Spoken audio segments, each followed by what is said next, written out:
Hey, comic book fans, this is Dave. I'm here with Roman and Charlie. We are going to give you some commentary on the new Jim Lee Absolute Wild C.A.T.S slipcase book. So, this is a pretty heavy book. You know, it's a large sized book. You can see from the comic books that are to the right that, it's pretty cool to see the artwork this large. So, I love that. This is a beautiful cover, by the way. I remember it being a Wizard magazine cover. And let's get started. So you got Z-Lot, Grifter. I think, Roman, weren't you saying he looks like... maybe a toss-up between Gambit and maybe Deadpool a little bit. So... Yeah, I mean, his style of like weapons and everything reminds me a little bit of Gambit and then also Deadpool. And that long like coat that he wears is kind of like Gambit for sure. Right. But he has that kind of Deadpool kind of like mysterious look with the mask. And Voodoo was always my favorite character. I really liked that, Jim Lee, he kind of recreated Psylocke, for Wild C.A.T.S. If you look at a lot of the characters, they kind of remind you a little bit of X-Men a lot. Yeah, for sure. Spartan kind of looks like a Cyclops type lead character, right? Mm-hmm. Man, I haven't read these comics since when did these come out? Like in the 90s? Yeah, that's when most of the Marvel artists went and created Image comics. Right. And actually, I think they revolutionized a lot of the colors. I mean, once they started, Image, the quality of the comic, the pages, the color, everything improved a lot. Yeah, definitely. I think they were the first to use digital colors. Adding all their colors on the computer, whether they used Photoshop or some other program, I'm not sure, but the colors just really pop out at you. The more and more I see some of his artwork, it reminds me a lot of Clayton Crane. He's like a modern artist right now, which he has done like runs like Spider-Man and like other iterations like Venom. And he uses really oil pastels, which are very vibrant. And like this panel, for example, reminds me a lot of Carnage USA. Oh, okay.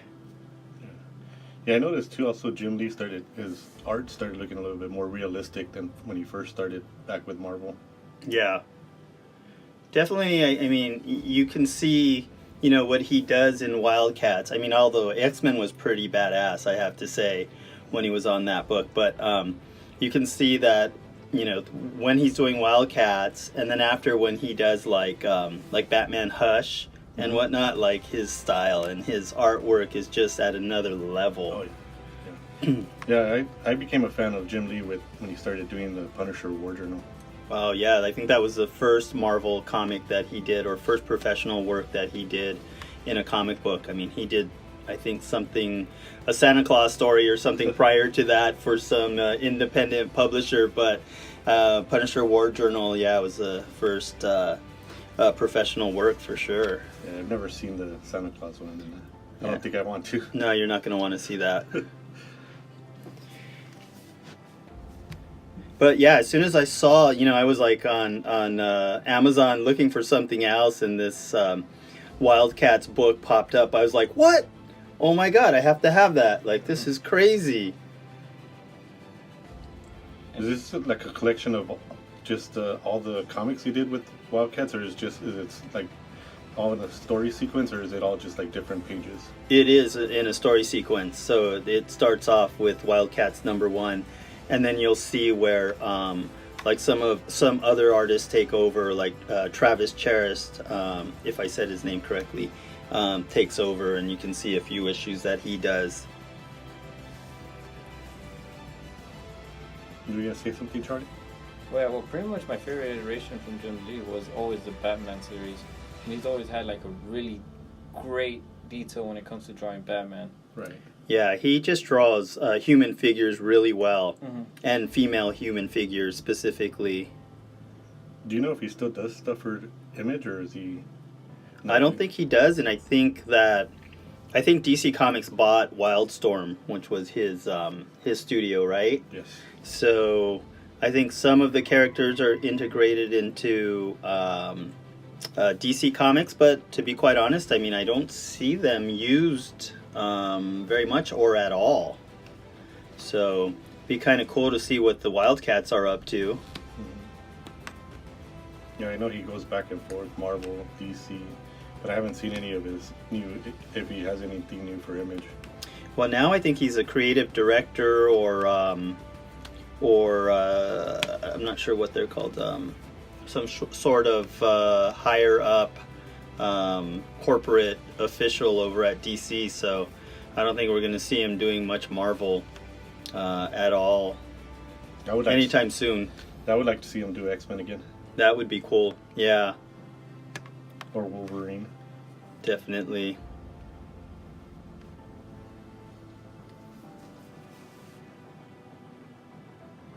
Do you have a price for this book and how much it goes for? I think what it was showing for on Amazon was like $125. Now, I had a $100 gift card, so I used that, and then I had some Amazon points because I have the Amazon credit card. So I think I had like maybe, I don't know how much on there, like maybe $8 or something like that. So I ended up paying like very little out of my pocket for this book. So I was pretty excited for that. So basically, since my sister gave me the gift card, this is basically a Christmas gift from my sister. So nice. That she doesn't know about. But she'll know once I post this video. So that's Sinister? Yeah. So it's that X-Men crossover that they did. Oh, okay. Yeah, I was saying. Oh. The backgrounds are really nice too. Yeah, you could tell he was doing something, or they were doing something a little different with these backgrounds and the color too, like throwing a lot of like popping pinks and bright greens in there, maybe trying to make it look a little more period, you know?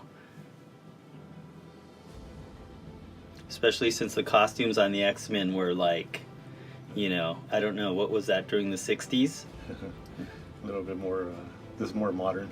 Yeah, so... Is this a script? Yeah, that's the script, and then you go into his, a lot of his sketches and artwork. There's the cover again, and this is awesome. I actually have this in a poster signed by Jim Lee. Nice. I have the Wizard issue of that. You have that Wizard issue? I don't think I have it. I know that was the cover of the trade paperback that we just passed. Did he do Deathblow too? He did Deathblow, yeah.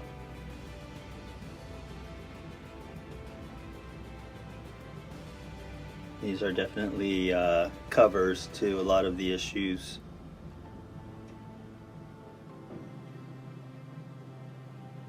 I think his anatomy is like pretty on. I mean, if you compare it to some of the other artists.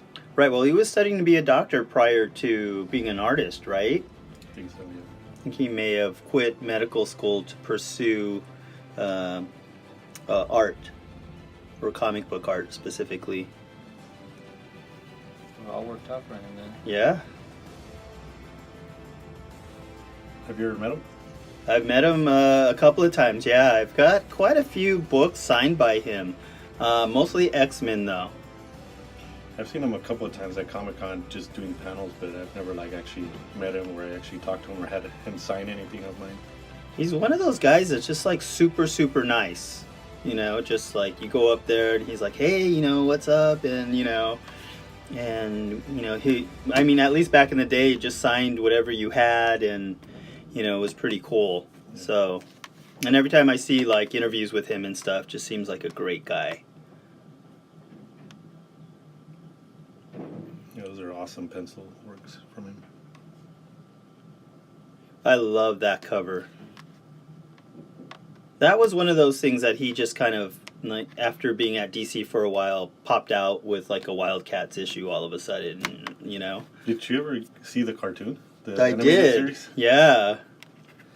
Similar to the X-Men animated series in a way. Yeah, it did remind me of that.